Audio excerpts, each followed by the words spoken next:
Hello, नमस्ते भाई। कैसे हैं आप सब? उम्मीद करते हैं कि आप सब बहुत अच्छे होंगे। वीडियो आने में थोड़ी डिले हो गई है दोस्त। बहुत ही काम भी था, थोड़ा बहुत काम था, इसलिए हम बिजी हो गए थे, इसलिए वीडियो शूट नहीं कर पाए, जिससे 2-3 दिन डिले हो गई है। ठीक है दोस्त, अब से कोशिश करेंगे कि वीडियो कंटिन्यू बने रहे। और आज हम पढ़ने वाले हैं मैथ्स। मैथ्स को पढ़ने से पहले और कम्पिटिटिव एग्जाम के लिए जो अर्थमेटिक जो होती है ना, अर्थमेटिक्स अर्थमेटिक्स सिलेबस से को सिलेबस के बारे में समझेंगे थोड़ा बहुत। ठीक है, सिलेबस सिलेबस यानी पाठ्य विषय। ठीक है, पाठ्य विषय के बारे में समझेंगे कि क्या क्या इसमें पूछा जाता है। एक होती है अर्थमेटिक्स। ठीक है, थोड़ा समझा देते हैं। एक होती है अर्थमेटिक्स मैथ। ठीक है, एक होती है arithmetics math, arithmetics math, arithmetics math. और एक होती है एडवांस। क्या होती है? Advance, advance math. ठीक है, एक होती है अर्थमेटिक्स, एक होती है एडवांस मैथ। अर्थमेटिक्स में हो जाता है क्या, ये अंकगणितीय विषय। और एडवांस मतलब हो जाता है एडवांस मैथ। ठीक है, अलजेब्रा अलजेब्रा अलजेब्रा इसमें आ जाता है एडवांस में। तो अभी हम सिर्फ अर्थमेटिक्स के बारे में चर्चा करेंगे और इसके विषय पाठ्य के बारे में समझने के प्रयास करेंगे। इसके अंतर्गत कितने कितने चैप्टर आते हैं, कौन कौन से चैप्टर आते हैं। कुछ चैप्टर ऐसे हैं जो अर्थमेटिक्स में भी आएंगे और एडवांस दोनों में आएंगे, जो अर्थमेटिक्स में मैथ में भी आएंगे और एडवांस मैथ दोनों में आएंगे। एडवांस मैथ और अर्थमेटिक्स मैथ दोनों में आएंगे। ठीक है, कुछ चैप्टर कॉमन है जो दोनों में आपको देखने के लिए मिलेगा। ठीक है दोस्त, उम्मीद करते हैं कि आप समझ रहे होंगे बात। ये जो लिख दी गई है, अभी जो लिखी गई है ये सिलेबस। ठीक है, ये जो आपको जो इस बोर्ड पर जो दिख रही है, व्हाइट बोर्ड पर, बोर्ड पे ये जो लिखी गई है सिलेबस, ये सिर्फ सिर्फ और सिर्फ अर्थमेटिक्स मैथ का है और एडवांस मैथ का अभी नहीं लिखा गया है। ठीक है दोस्त, उम्मीद करते हैं आप समझेंगे। समझाने के हम प्रयास कर रहे हैं। अर्थमेटिक्स मैथ में क्या होता है कि कम से कम मान लीजिए ना 70-80% तक ना अर्थमेटिक्स मैथ से क्वेश्चन रहेगा आपको हर एक कॉम्पिटिटिव एग्जाम में। चाहे आप एनटीपीसी उठा लीजिए, एएलपी उठा लीजिए, ठीक है, जेई उठा लीजिए, कोनो कंपटीशन के एग्जाम में ले लीजिए, तो आपको कम से कम ये अर्थमेटिक्स जो होती है ना, अर्थमेटिक यानी कि अंकगणित, अंकगणित विषय, अंकगणित अंकगणित से ही पूछे जाएगा। और बच गई क्या, एडवांस मैथ। एडवांस मैथ से तो ना मात्र मान सकते हैं कि आपको 10 से 15-20% तक एडवांस मैथ से पूछा जाता है। ठीक है, पहले हम अर्थमेटिक्स मैथ के बारे में चर्चा करेंगे और उसको सिलेबस के विषय में समझने का प्रयास करेंगे। सिलेबस आपको व्हाइट बोर्ड पर दिख रही है अच्छा से, उम्मीद करते हैं आप देख रहे होंगे। हम समझाने का प्रयास कर रहे हैं दोस्त। लिख दी गई है पहले सिलेबस, ताकि आपको लिखने में परेशानी ना हो और ये वीडियो लॉन्ग ना बढ़े। कोशिश करेंगे कि कम से कम आधा घंटा की वीडियो बनाने की। ठीक है दोस्त, देखिए अर्थमेटिक्स में कौन कौन आ जाता है। पहले आ जाता है नंबर सिस्टम। नंबर सिस्टम मतलब हो गया कि संख्या पद्धति भी बोलते हैं इसे, और संख्या प्रणाली भी बोलते हैं। क्या, हिंदी में इसे संख्या पद्धति भी बोलते हैं और संख्या प्रणाली भी बोलते हैं।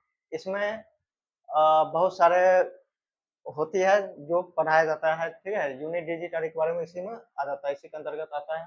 और बहुत सारे रिमाइंडर आदि इसी में आता है। ठीक है, अलग अलग इसका पार्ट बन जाता है। ठीक है, नंबर सिस्टम के बारे में। ठीक है, नंबर सिस्टम पहला चैप्टर है अर्थमेटिक्स का, और यही चैप्टर है नंबर सिस्टम। ये एडवांस में भी इसमें है। नंबर सिस्टम है जो एडवांस और अर्थमेटिक्स दोनों में आते हैं। ठीक है, ऐसा नहीं कहिएगा कि सर एडवांस में क्यों, एडवांस में तीन है, एडवांस और अर्थमेटिक्स दोनों में नंबर सिस्टम आते हैं। ठीक है, इसलिए हम नंबर सिस्टम के बारे में चर्चा किए हैं। ठीक है, कोशिश करेंगे कि आप समझ रहे होंगे इस बात को। उसके बाद देखिए square, square and square root. ठीक है, बच्चा पढ़े होंगे ना, स्क्वायर, 2 का स्क्वायर, 4 का स्क्वायर, 5 का स्क्वायर, 6 का स्क्वायर, 7 का स्क्वायर, ऐसे पढ़े होंगे ना आप लोग। उम्मीद करते हैं कि आप लोग थोड़ी बहुत तो नॉलेज होगी ही होगी।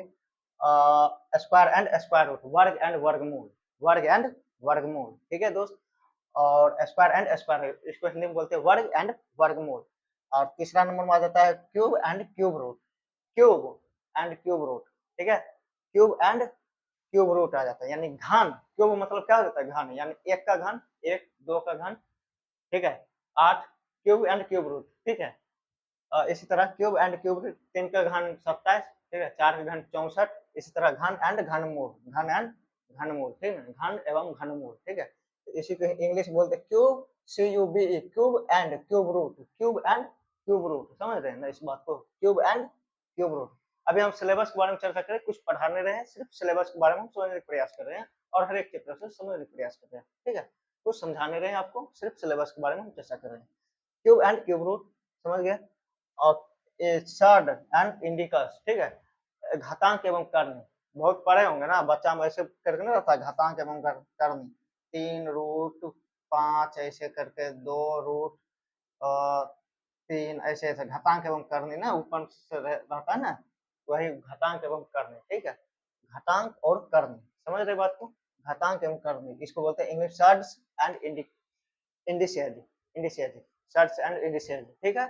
घातांक एवं कर्ण। 5वां नंबर होता है सिंप्लीफिकेशन। सिंप्लीफिकेशन मतलब सरलीकरण, ठीक है, बच्चा में सरलीकरण आप लोग पढ़े होंगे, ठीक है, सरलीकरण, लेकिन इसमें कुछ थोड़ा हाई लेवल से कोशिश किया जाएगा पढ़ाने की, एग्जाम लेवल की दृष्टि से। सरलीकरण, सिंप्लीफिकेशन।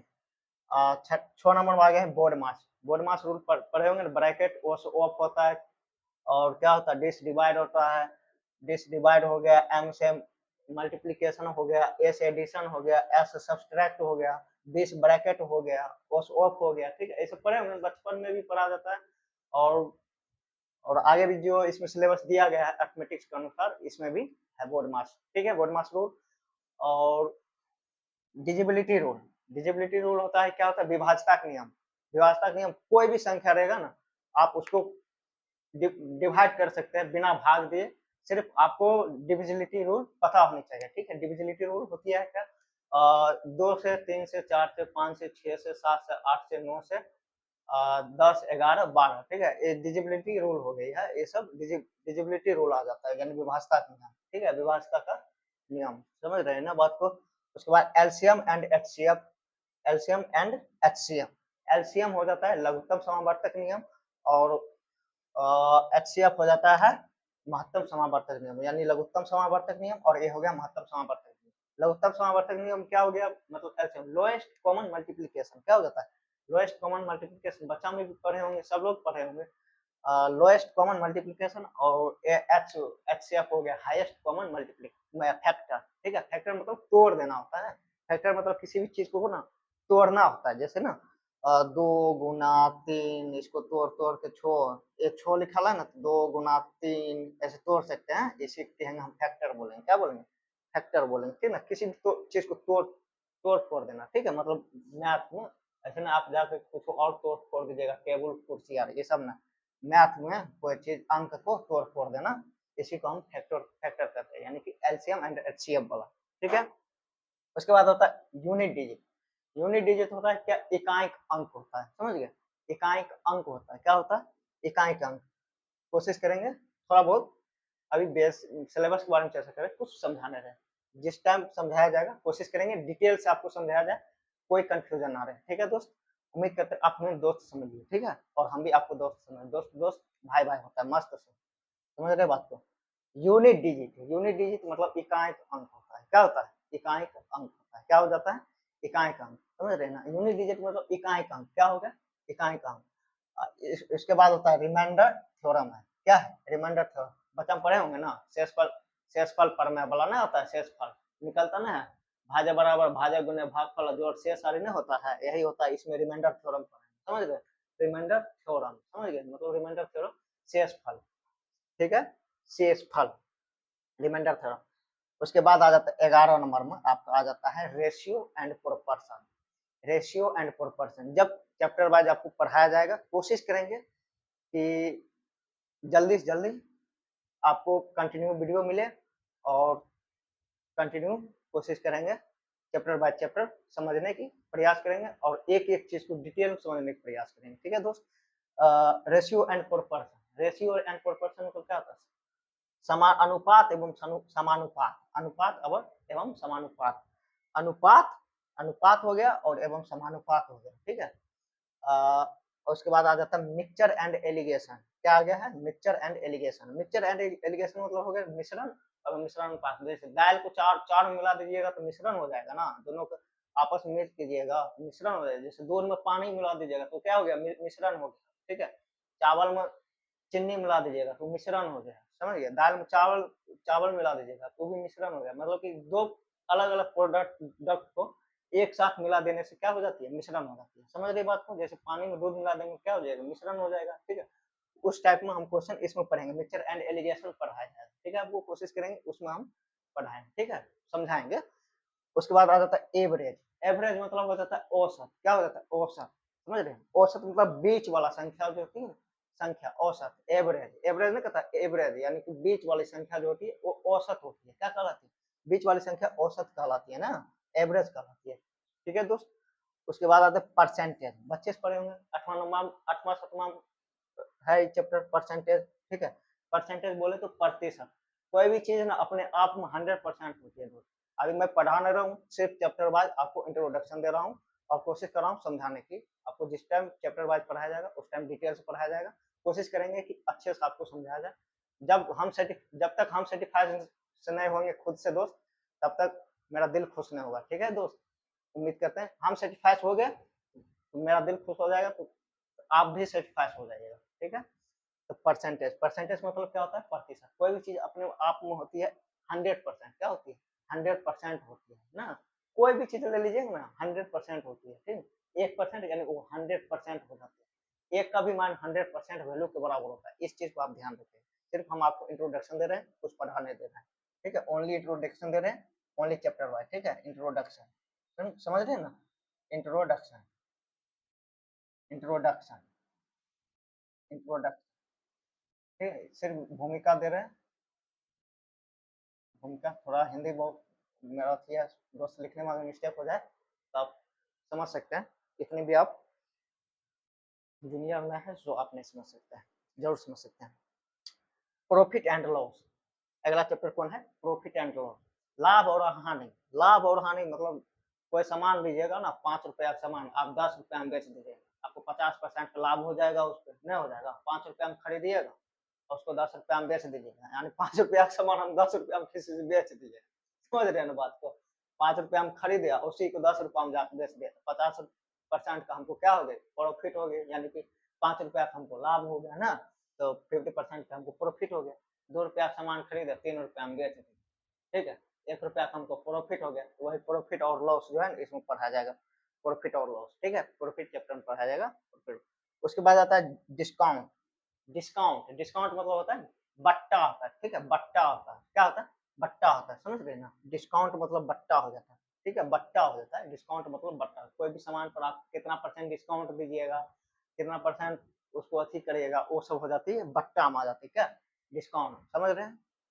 उसके बाद 17 नंबर में आ जाता है, देखिए एज हो जाता है, एज, किसी की आयु 2 वर्ष, 5 वर्ष, बच्चा की आयु 10 वर्ष, 3 वर्ष, 6 वर्ष, 8 वर्ष, ठीक ना। उसके पिता की आयु 20 वर्ष, उसके माता की आयु 13 वर्ष, मतलब पिता की आयु 35 वर्ष, माता की आयु 25 वर्ष, ऐसे इस टाइप में क्वेश्चन आपको मतलब एज में पढ़ाया जाएगा, ठीक है। कोशिश करें, अभी हम सिर्फ इंट्रोडक्शन दे रहे हैं दोस्त, हम पहले भी आपको बोले सिर्फ हम चैप्टर वाइज इंट्रोडक्शन देने की कोशिश करें, पढ़ा कुछ नहीं रहे हैं, एकदम जीरो है, दिमाग में रखिए कुछ नहीं पढ़ा रहे, जिस वक्त पढ़ाएंगे कोशिश करेंगे डिटेल में आपको समझाया जाए, ठीक है। उम्मीद करते हैं इस चीज को आप अच्छे से समझिए, ठीक है।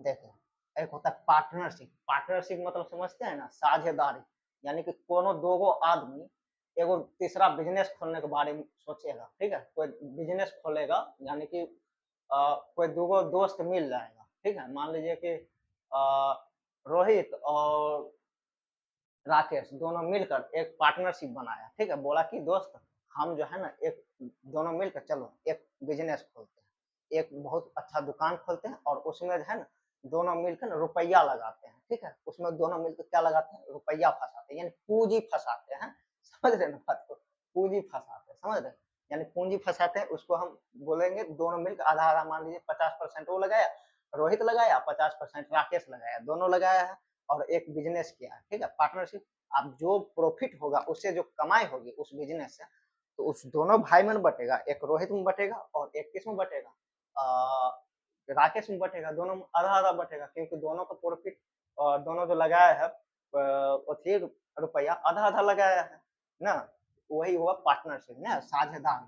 साझेदारी मतलब आपस में दोनों एक साथ कोई तीसरा बिजनेस करेगा, ठीक है ना, दोनों मिलकर कोनो एक बिजनेस करेगा, उसी को बोलेंगे साझेदारी। आप सिर्फ हम चैप्टर वाइज समझाने की कोशिश कर रहे हैं, अभी पढ़ा कुछ नहीं रहे हैं, ठीक है। और एक होता है सिंपल इंटरेस्ट। सिंपल इंटरेस्ट क्या होता है? Simple interest, simple SIMPL, simple interest, ठीक है। सिंपल इंटरेस्ट मतलब क्या होता है? साधारण ब्याज, ठीक है। साधारण ब्याज मतलब होता है, साधारण ब्याज बचपन में पढ़ेंगे, 8वां चैप्टर है ना, साधारण ब्याज, चक्रवृद्धि ब्याज, ये सब, ठीक है। कोशिश करेंगे इसमें क्वेश्चन आपको एग्जाम लेवल की पढ़ाएगा, ठीक है दोस्त। उम्मीद करते हैं समझने प्रयास करें और अपने भाषा में कोशिश करेंगे समझाने की, ठीक है। जब तक हम सेटिस्फाइड नहीं होंगे तब तक समझिए, थोड़ा वीडियो डिले हो सकती है, ठीक है, इसके लिए क्षमा कीजिएगा। देखिए सिंपल इंटरेस्ट, सिंपल इंटरेस्ट मतलब साधारण ब्याज, ठीक है। और उसके बाद आता है एक कंपाउंड इंटरेस्ट। कंपाउंड इंटरेस्ट होता है चक्रवृद्धि ब्याज होता है, यानी ब्याज पर ब्याज आपको लगेगा। चक्रवृद्धि ब्याज, सिंपल ब्याज, सिंपल इंटरेस्ट में दो ही फर्क है। सिंपल इंटरेस्ट में आपको एक बार मतलब ब्याज देना पड़ता है, उस पे होता है ना ब्याज पर ब्याज, मतलब पैसा जो मूलधन रहता है ना, मूलधन पर जुड़ जाता है ब्याज, उसके बाद उस पर भी ब्याज चलता है, समझे, चक्रवृद्धि ब्याज में। लेकिन सिंपल ब्याज में नहीं होता है। सिंपल ब्याज में किसी भी से 5 रुपया 5% से दर से लीजिएगा तो 5% आपको देना पड़ेगा, उस रुपये से जितना से लीजिएगा मूलधन से उसी पर देना पड़ेगा। लेकिन चक्रवृद्धि ब्याज में नहीं होता। चक्रवृद्धि ब्याज बड़ी खतरनाक होती है, ठीक है। बैंक उंक जो होता है ना, बैंक उंक जो होता है ना, बैंक वाला जितना जो होता है ना, ये सब जो है चक्रवृद्धि ब्याज लेता है, समझे, कस्टमर से, समझ रहे हैं ना। मतलब ब्याज पर ब्याज आपको जोड़ देगा, इंटरेस्ट पर इंटरेस्ट जोड़ देगा, समझ रहे हैं ना इस बात को। मतलब चक्रवृद्धि ब्याज पर भी ब्याज आपको जोड़ देगा, समझ रहे, मतलब जितना रुपया देगा ना उस पर तो ब्याज चलेगा, फिर उस पर प्लस जो बचेगा ना, नहीं चुकाइएगा तो फिर उस पर भी एक्स्ट्रा चलते रहेगा, उस पर भी तब चलेगा। फिर अगर दूसरों किस्त में नहीं चुकाएगा तो उस पर भी चलेगा ब्याज, समझिए। जैसे मूलधन है ना पी, तो पी आपको दिया है 2000 रुपया, 2000 दिया, अब 5% से देगा दर से, तो 5% से देगा, चक्रवृद्धि ब्याज निकाल लीजिएगा, मतलब निकलेगा।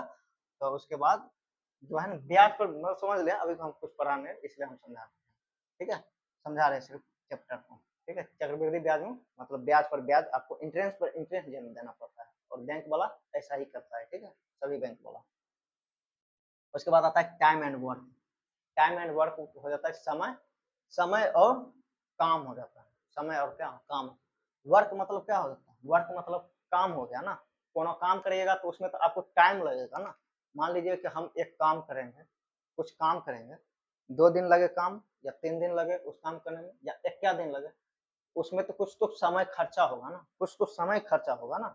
मान लीजिए हम एगो काम को करेंगे 10 दिन में, राम करेगा 10 दिन में, रोहित करेगा 5 दिन में उस काम को, ठीक ना, तो दोनों मिलकर कितना काम किया है, वैसे टाइप से इस क्वेश्चन में पढ़ेंगे, ठीक है।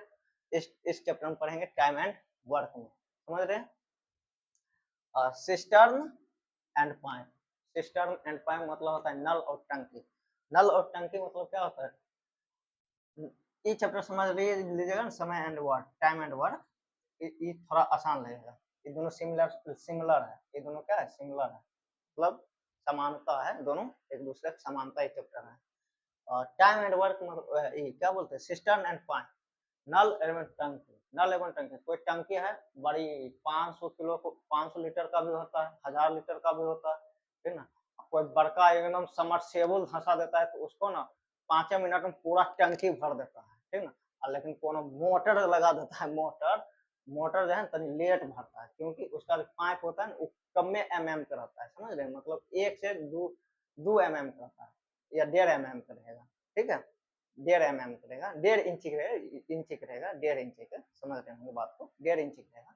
तो उसको भरने में ज्यादा समय लगेगा मोटर वाला, लेकिन समरसेबुल बनाना होता है, समरसेबुल में 2 इंची या 2.5 इंची तक पाइप रहता है, उसमें इतना फास्ट पानी चढ़ता है ना कि आपको 5 या 7 मिनट तक ना टंकी जो है पूरा फुल कर देगा, 5 से 7 मिनट तक टंकी पूरा फुल कर देगा। लेकिन मोटर में ऐसा नहीं होता है, मोटर में आपको थोड़ा वक्त लगेगा, 15 मिनट या 20 मिनट लग सकती है। इसलिए हम पढ़ेंगे किसमें, सिस्टर्न एंड पाइप, नल और टंकी में इस चीज के बारे में समझेंगे। सिर्फ हम चैप्टर वाइज इंट्रोडक्शन दे रहे हैं और कुछ नहीं, समझ रहे बात को, पढ़ा कुछ नहीं रहे हैं, एकदम जीरो पढ़ा रहे हैं, अभी समझा कुछ नहीं रहे हैं, सिर्फ चैप्टर वाइज को समझाने की कोशिश करें। आप इसके नोट डाउन जरूर करेंगे, इस चैप्टर को बहुत महत्वपूर्ण है, ठीक ना, ये विषय सूची बहुत ही महत्वपूर्ण है।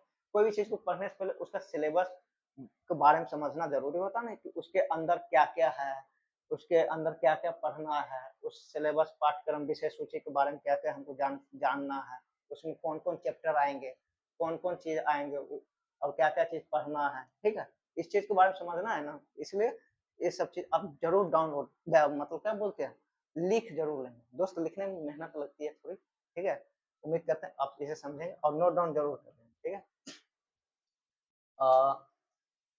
Speed and speed time and distance, कितना number, 23 number, speed time and distance. Speed मतलब होता है चाल, एकदम चलते हैं स्पीड से, कोई व्यक्ति चला स्पीड से, एकदम एकदम पूरा स्पीड से चला है, समझ रहे हैं, कुछ चीज चला है स्पीड से, समझ रहे हैं। स्पीड टाइम, उसमें समय खर्चा होगा, समय भी लगेगा ना, और वो जो चलेगा कुछ दूरी तो तय करेगा ना जी, कुछ दूरी तय करेगा कि नहीं करेगा। मान लीजिए आप पूरा स्पीड से गए, ऐसे ऐसे हम ही स्पीड से पूरा गए, समझ गए, हम स्पीड से गए हैं, और स्पीड से गए, कुछ समय खर्चा हुआ होगा, समय खर्चा हुआ होगा, और जहां से हम चले और जहां पर गए पहुंचे, वहां तक की कुछ तो दूरियां तय की होगी ना, कुछ तो दूरी हम तय किए होंगे ना उसको, वही वही इस चैप्टर में पढ़ेंगे, स्पीड टाइम एंड डिस्टेंस में पढ़ेंगे, समझ रहे बात को, स्पीड टाइम एंड डिस्टेंस अपन भाषा में समझिए।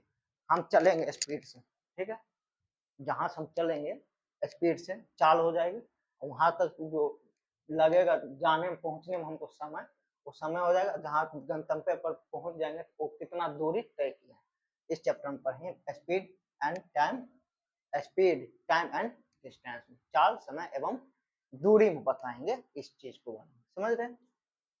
एक होती है ट्रेन, क्या है ट्रेन, कोनो ट्रेन तो चलता है ना, अब ट्रेन भी चलता है, ट्रेन भी चलता है ना, ट्रेन भी चलता है, बहुत स्पीड से चलता है, उसकी भी चाल निकालिए, वो कितना दूरी गया, सुरंग को पार किया, ब्रिज को पार किया, आदमी को पार किया, कुत्ता को पार किया, बिल्ली को पार किया, ठीक ना, ये सब पोल को यानी खंभा जो होता है उसको पार किया, कितना समय लगा, कितना, एक प्लेटफॉर्म को पार किया, बहुत बड़ा प्लेटफॉर्म लगल रहेगा, बनल रहेगा, उसको पार किया, फिर दोनों को डिस्टेंस बताइए, मतलब उसके बीच जो है कितना अथी है, दूरी है, ये सब बताइए, प्लेटफॉर्म की दूरी निकालिए, मतलब मीटर में कितना मीटर है, कितना लंबा है, ठीक है, समझ, ये रेलगाड़ी है ना, ट्रेन वाला चैप्टर में पढ़ाया जाएगा, कोशिश करेंगे समझाया जाएगा।